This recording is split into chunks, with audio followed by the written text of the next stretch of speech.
Kita semua percaya konten sejarah itu penting. Tapi, untuk memproduksi lebih banyak konten sejarah, diperlukan dana yang tidak sedikit, baik untuk riset, ilustrator, biaya operasional, dan sebagainya. Beruntungnya, saat ini sudah ada platform apresiasi kreator Indonesia yang bernama Karya Karsa. Melalui Karya Karsa, kalian dapat mendukung kreator favorit kalian hanya dengan menggunakan GoPay maupun OVO. Sekarang, sudah ada beberapa orang yang mendukung Inspeksi Story. Kalau kamu percaya dengan apa yang kami perjuangkan, kamu juga bisa menjadi salah satu dari mereka. Jadi, tunggu apa lagi? Yuk, dukung Inspeksi Story.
Mereka berusaha mendiskusikan bagaimana cara mengatur dunia pasca perang tersebut. Dalam pertemuan itu, ada beberapa persetujuan yang berhasil dicapai, seperti memilih dolar Amerika sebagai mata uang dunia untuk menggantikan standar emas yang sebelumnya digunakan berbagai negara. Yang kedua, membentuk organisasi IMF yang bertujuan menjamin stabilitas dari nilai tukar dan arus keuangan global. Yang ketiga, membentuk organisasi IBRD yang bertujuan mempercepat pembangunan pasca perang dan meningkatkan pembangunan ekonomi, khususnya memberi pinjaman untuk membangun infrastruktur. IBRD adalah bagian dari World Bank. Meskipun IMF dan World Bank berbeda, namun tujuan pendiriannya sebenarnya adalah sama, yaitu menjaga sistem perekonomian dunia dari hal-hal yang tidak diinginkan, seperti perang dagang maupun hyperinflasi. 7 Mei 1945, Jerman menyerah tanpa syarat kepada sekutu. Hal ini mengakhiri Perang Dunia Kedua di Eropa. Sekalipun demikian, perang tersebut menyebabkan kehancuran yang sangat parah. Oleh karenanya, Eropa membutuhkan dana yang begitu besar untuk membangun kembali negara-negaranya. Mereka juga membutuhkan bantuan seperti pangan dan keamanan guna memenuhi kebutuhan dari masyarakatnya. Beberapa negara seperti Jerman bahkan membutuhkan tenaga kerja karena mereka kehilangan banyak orang saat perang. Negara-negara sekutu seperti Soviet, Inggris, dan Amerika harus memikirkan langkah selanjutnya untuk Eropa yang sudah hancur lebur akibat perang tersebut. Mereka juga ingin memastikan agar kejadian seperti Perjanjian Versailles yang terjadi pasca Perang Dunia Pertama tidak terulang kembali. Negara kapitalis seperti Amerika Serikat dan Inggris ingin membuat sistem ekonomi baru bagi dunia, sesuai dengan sistem Bretton Woods. Mereka ingin membangun kembali Eropa seperti sebelumnya, dan menjadikan Jerman sebagai salah satu pemain utama dalam pembangunan tersebut. Namun apa yang mereka inginkan tentu tidak sama dengan apa yang diinginkan oleh Uni Soviet, yang menginginkan agar Jerman tetap lemah. Perbedaan pandangan antar dua kekuatan besar, baik secara langsung maupun tidak langsung, akan menyebabkan terjadinya blokade Berlin. Kebijakan geopolitik ini sebenarnya tidak mengherankan, karena jika kita melihat dari sejarahnya, Rusia selalu diserang atau setidaknya mendapatkan intervensi asing, seperti Prancis saat Napoleon, Inggris dan Prancis saat Crimean War, Amerika saat Perang Saudara Rusia, dan Jerman saat Perang Dunia Kedua. Joseph Stalin menginginkan agar kondisi negaranya menjadi lebih aman. Ia melakukannya dengan cara mendirikan berbagai negara satelit di sekitar perbatasan wilayahnya. Negara-negara tersebut dibuat untuk menjadi lapisan pelindung atau buffer zone, sehingga negara yang ingin menyerang Uni Soviet harus melewati lapisan pelindung terlebih dahulu sebelum mencapai wilayah inti dari Uni Soviet. Pasca Perang Dunia Kedua, Uni Soviet menguasai wilayah Jerman, khususnya yang berada di wilayah timur. Wilayah itu enggan mereka lepaskan, baik Amerika atau Inggris. Juga tidak bisa menolak keinginan dari Uni Soviet.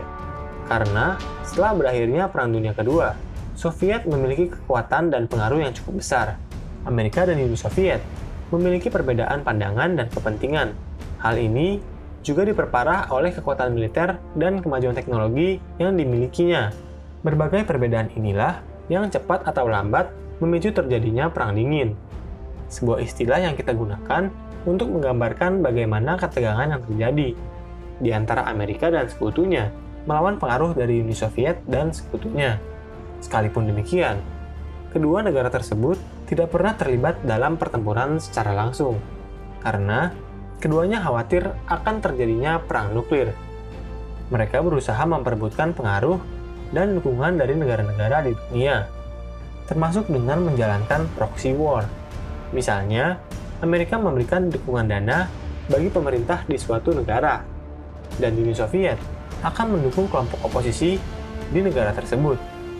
Salah satu medan perang terpenting dari Perang Dingin adalah benua Eropa, di mana kedua negara adidaya memperebutkan pengaruh dan juga dukungan dari negara-negara di Eropa yang secara kebudayaan dan teknologinya relatif lebih maju dibandingkan benua lainnya.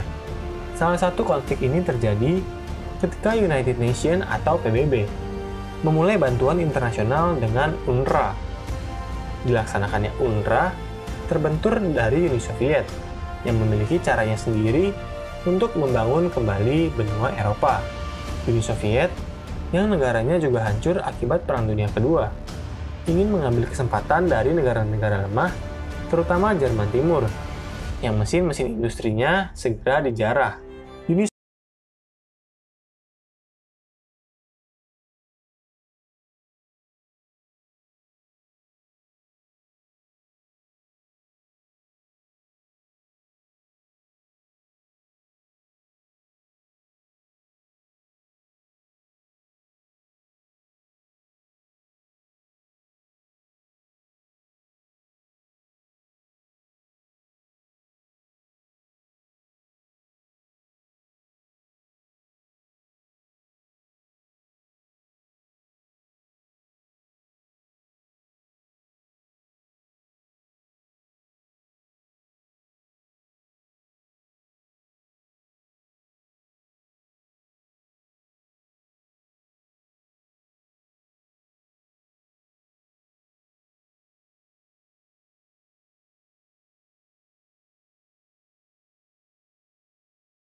Hai, bantu kami dalam memproduksi lebih banyak konten sejarah dengan mengklik tombol subscribe.